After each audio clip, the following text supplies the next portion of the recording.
All right, so this Brownfield passport thing, it's got everyone talking. What's the deal with this new policy? You've been looking into it, right? Yeah, it's interesting, especially the timing. They announce it practically as the Labor Party conference is kicking off, and guess what? They're talking about similar stuff. Exactly. Seems like there's this, well, maybe not agreement exactly, but a shared interest in using land better. Especially these forgotten bits in cities, that's where the whole brownfield thing comes in. Empty lots, old factories, places with potential just sitting there. Right, those kind of spaces. Okay, so that makes sense. But passports. Sounds a bit like developers get a free pass to build whatever. No. Ah, see, that's where it gets interesting. It's more like, think of it as a clearer path, not a free-for-all. More about making things predictable. If a brownfield project checks the right boxes, yes, should be the default answer. So less about avoiding the rules and more about, like, giving developers some certainty. Exactly. Okay, got it. So what kind of boxes are we talking about here? So they're looking at a few main things. First, there's this principle of development. Basically, if it's brownfield, inside an urban area, it's a go, unless there's a very good reason to say no, like serious flood risks, that kind of thing. So instead of saying, here's what you can build, it's, here's what you can't, anything else is fair game. Yeah, that's the gist of it. Puts the focus on actually using that brownfield land, right? And then there's the scale of development.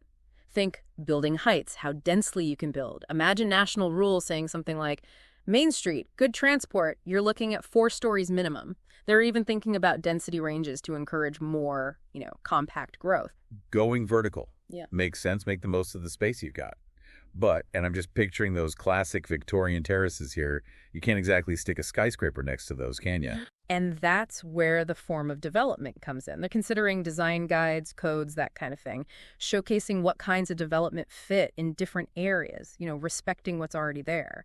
So you could have a modern building on a Victorian street, but it'd be designed to blend in, not stick out like a sore thumb. Right, so it's all about making sure the new stuff actually fits in with the old. That's a tricky balance to strike. Okay, so we've got these rules, these guidelines, really. Right, guidelines. But then how do they actually make sure this happens? Are we just relying on developers to play nice? That's where the fourth piece comes in, area-wide permissions.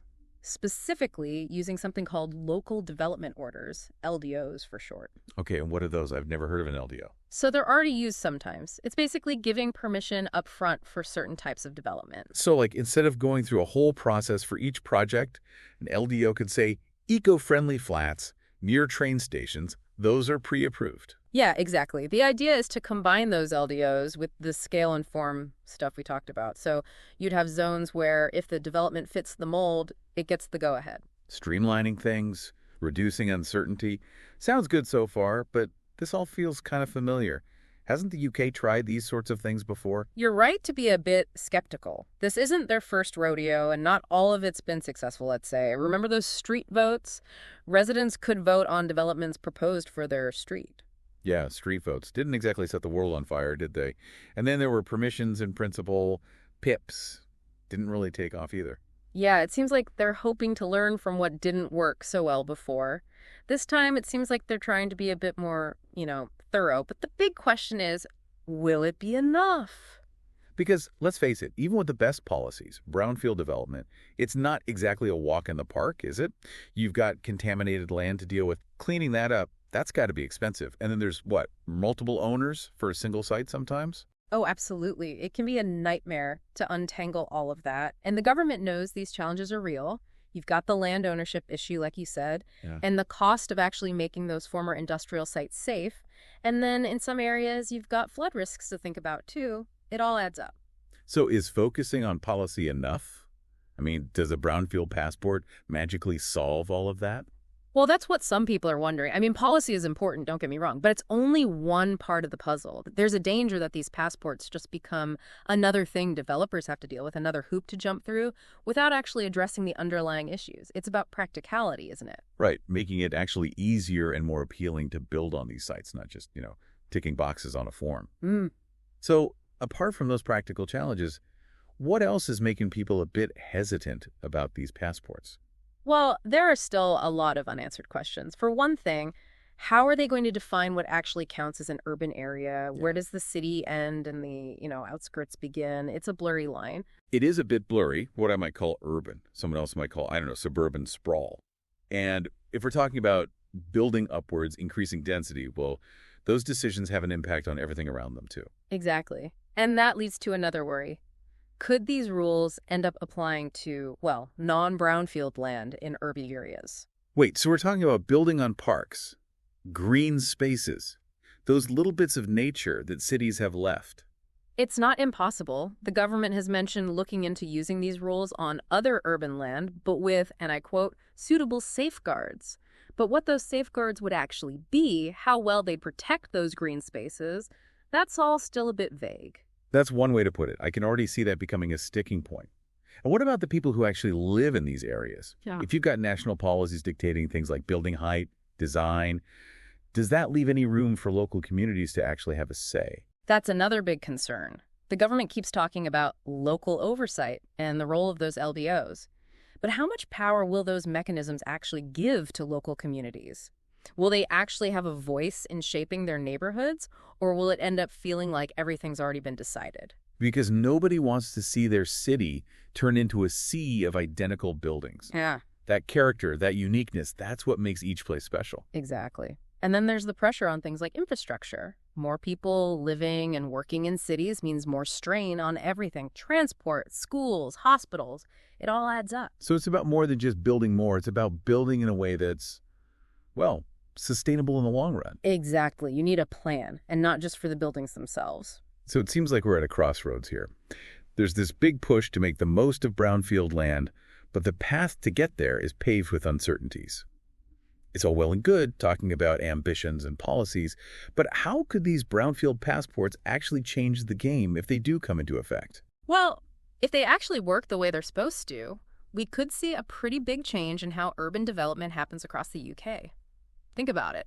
If projects that meet the criteria get approved faster, that's a big incentive for developers. They're more likely to invest in brownfield areas, right? Could be a way to revitalize some of those neglected parts of cities. Okay, so more housing, a boost to the economy, all happening where it makes the most sense. But there's always a but, isn't there? What could go wrong? That's the thing, right? You always have to think about the potential downsides. Like, what if everyone's so focused on speeding up approvals that they forget about the bigger picture? Will the housing being built actually be high quality, affordable? We could end up with a bunch of new flats that nobody can actually afford to live in. Right, because it's not just about quantity. It's about building the right kind of homes for the community. Places that people can actually afford to live in, that are accessible, that fit in with the neighborhood, not just more concrete blocks. Exactly. And then there's the question of character. Those design codes, will they actually lead to buildings that fit in with their surroundings, or are we going to see a wave of generic architecture? It's about finding that balance, isn't it, between making development easier and preserving what makes each place unique. Nobody wants every city to look the same, do they? Each place has its own, I don't know, its own feel, its own history. Losing that would be a shame. Absolutely. And don't forget about the strain on things like infrastructure. More people means more pressure on everything: transport, schools, healthcare.